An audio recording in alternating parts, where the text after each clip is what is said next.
السلام علیکم لسنرز، آئیے ایمیلیاس کی ایک نئی کہانی سنتے ہیں جس کا عنوان ہے تعزیت۔ تو آئیے شروع کرتے ہیں۔ ہمیں مناسب الفاظ نہیں سوجھ رہے تھے۔ میرے لیے ہمیشہ ہی تعزیتی الفاظ ادا کرنا مشکل امر رہا ہے، اسی لیے میں ایسے مواقع پر گلی محلے کے احباب کو ہمراہ لے کر جایا کرتا ہوں۔ یہ کہتے ہوئے اندر ہی اندر سے شرمندگی محسوس ہوتی ہے کہ بڑا صدمہ ہوا، ہم آپ کے غم میں برابر کے شریک ہیں، جبکہ حقیقت اس کے برعکس ہوتی ہے۔ جس پر براہ راست صدمہ گزرا ہو، اس کے غم میں برابر کی شراکت ہو ہی نہیں سکتی۔ ہم سب پرسہ دے کر جب ماتم والے گھر سے نکلتے ہیں تو اگلے ہی لمحے اپنے روزمرہ کے معمولات کی جانب رجوع کر لیتے ہیں۔ چاچا خدا داد کا اکلوتا شہر جوان بیٹا محمد نواز المناک موت مر گیا۔ بلا شبہ انسانی سطح پر یہ ایک بڑا المیہ ہے، لیکن اس کا دوسرا پہلو بھی تھا، اور وہ یہ کہ معاشرے سے ایک جرائم پیشہ شخص کم ہو گیا۔ گویا چاچا خدا داد پر وارد ہونے والا سانحہ امن پسند اور شریف شہریوں کے نزدیک ایک لحاظ سے باعث اطمینان ثابت ہوا۔ مرنے والا ہم تینوں دوستوں کا 10ویں جماعت تک ہم مکتب رہا۔ تب اس نے 16-17 سال کی عمر میں پہلی بڑی واردات کر ڈالی۔ یوں حصول تعلیم کا سلسلہ منقطع ہو گیا۔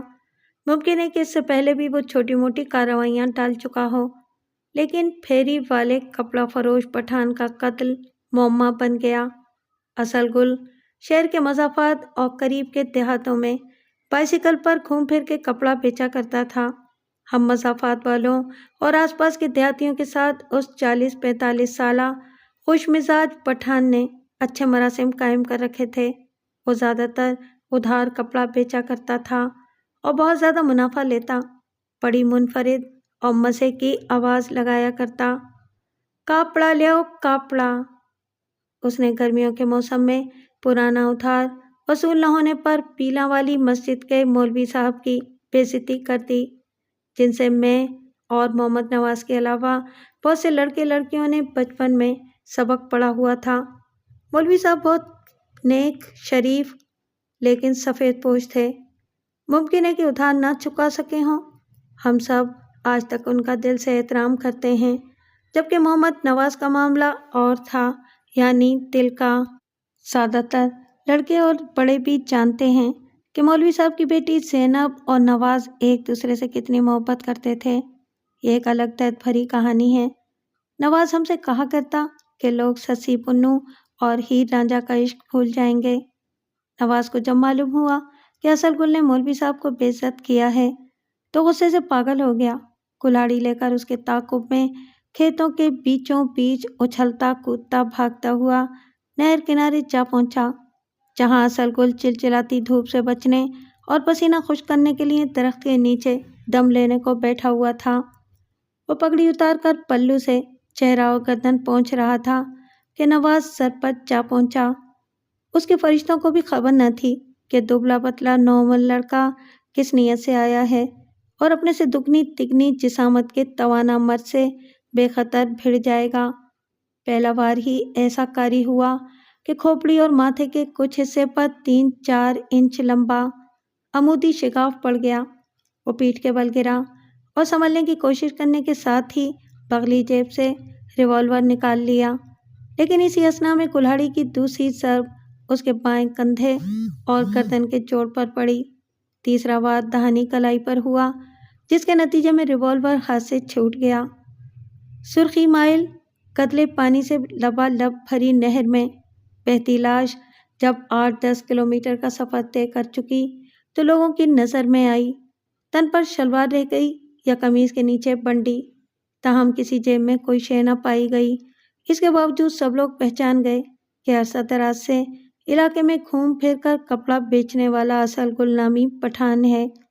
پولیس کے لیے معمہ بن گیا کہ قتل کی واردات کس مقام پر ہوئی اور مقتول کا ساز و سامان کہاں گیا۔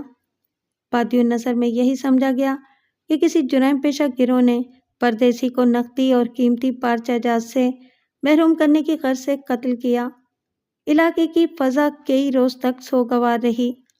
مقتول کی کم و بیش سبھی سے واقفیت تھی اور وہ ہم لڑکوں سے بھی بے تکلفانہ گپ شپ لگایا کرتا۔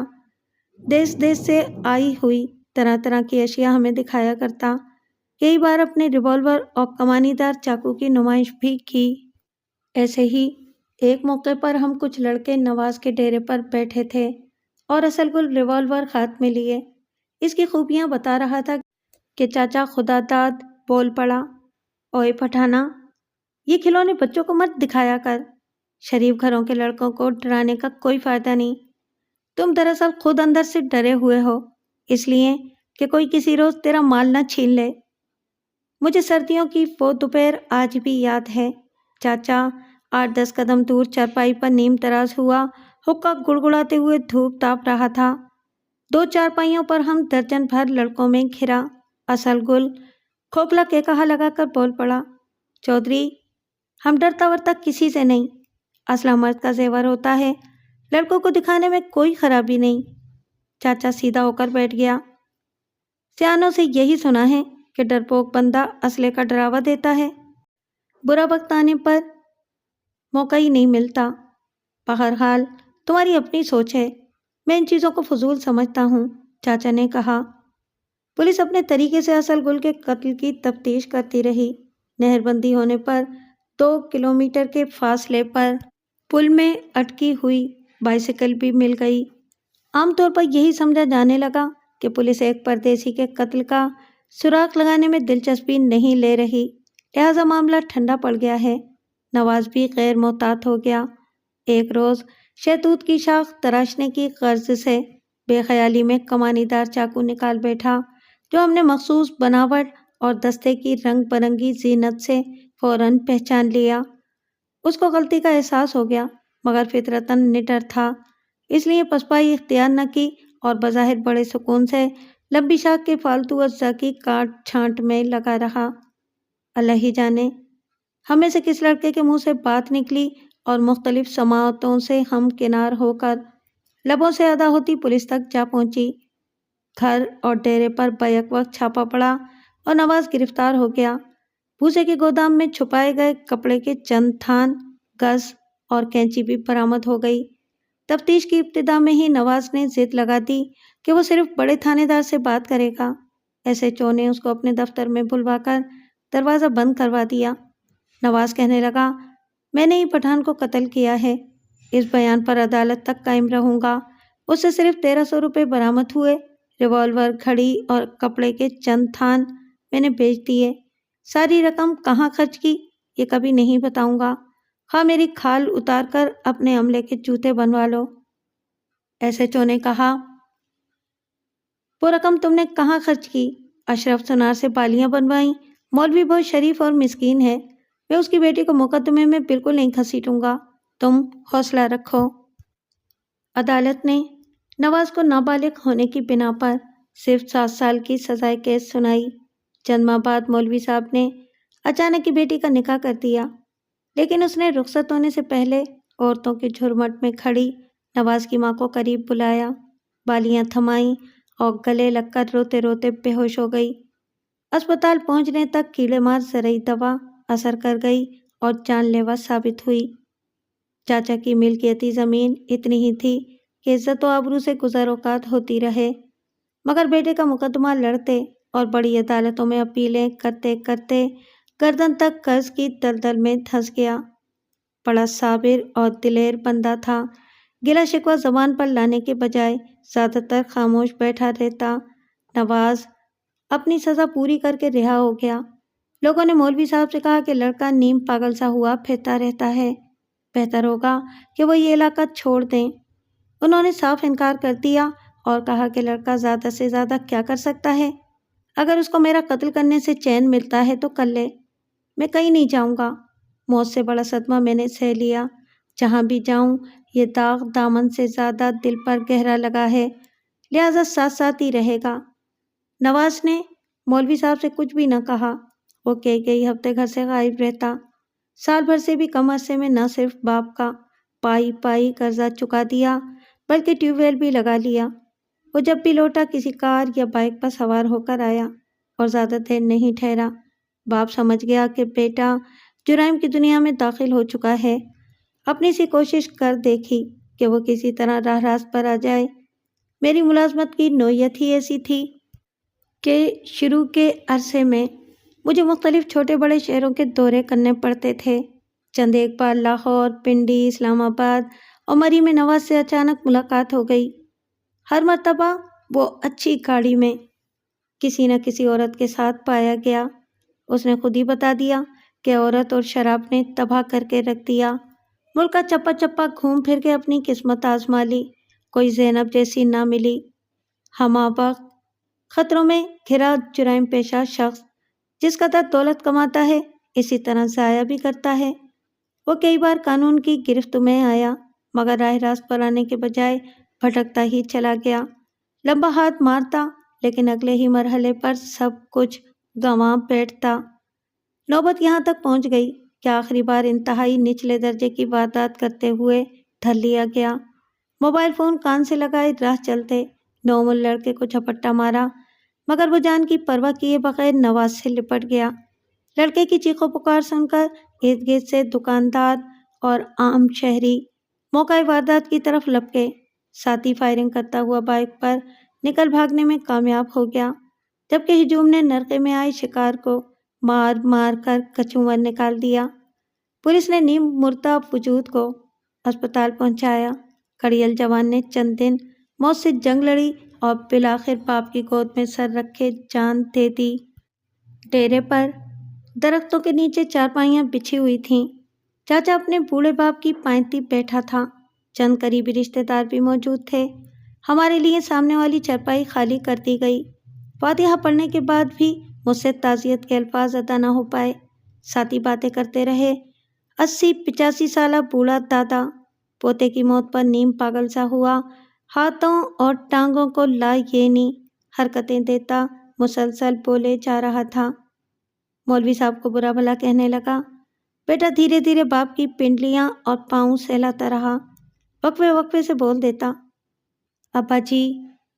مولوی کہاں سکی رہا، وہ بھی تو ہماری طرح لٹ گیا۔ تقدیر کا لکھا کون مٹا سکا ہے، صبر کریں۔ بوڑھا اپنی جگہ اچھل پڑا اور واویلا کرنے لگا۔ میں نے مولوی کو سمجھایا تھا کہ بیٹی کا نکاح نہ پڑھائے، میرا پوتا بڑا ضدی ہے، وہ جیل سے آ کر بھی نہیں بخشے گا، خواہ داماد کو مرواؤ گے۔ جب پہلا سپارہ پڑھنا شروع کیا تھا تب سے دونوں ایک دوسرے کو پسند کرتے تھے۔ پورے 12 سال ہر روز صبح لسی میں مکھن کا پیڑا ڈال کر اوپر شام کو بلائی سمیت دودھ خود مولوی کے گھر دینے جاتا رہا۔ کبھی کوئی سوغات اور اچھی چیز اکیلے نہ کھائی، ہر شے دیتے ہوئے مولوی سے کہتا کہ اماں نے بھجوائی ہے۔ مولوی کو سمجھ کیوں نہ آئی؟ چند لمحے خلاؤں میں گھور کر بوڑھا سیدھا ہو کر بیٹھ گیا اور بولا، پٹھان پکا نمازی تھا، پردیسی کا ناحق قتل ہوا، کیا پتا اسی گناہ کا وبال پڑا ہو، اللہ ہی جانے۔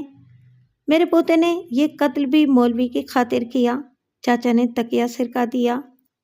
وہ باپ کو آرام سے لٹا کر بولا، ابا جی دعا کریں اللہ معاف کر دے۔ اسپتال میں اس نے مجھے سب کچھ بتا دیا تھا، لاکھوں کے ڈاکے ڈالے اور کئی قتل کیے۔ پکڑ کس جرم میں ہوئی؟ صرف 700 روپے کے موبائل فون پر۔ پاس ہونے کے انعام میں غریب باپ نے بیٹے کو اسی روز پرانا فون خرید کر دیا تھا۔ نواز نے بتایا کہ پٹھان سے پہلے ایک قتل اتفاقیہ ہو گیا تھا جس کا بڑا بھاری بوجھ مجھے آج بھی دل پر محسوس ہوتا ہے۔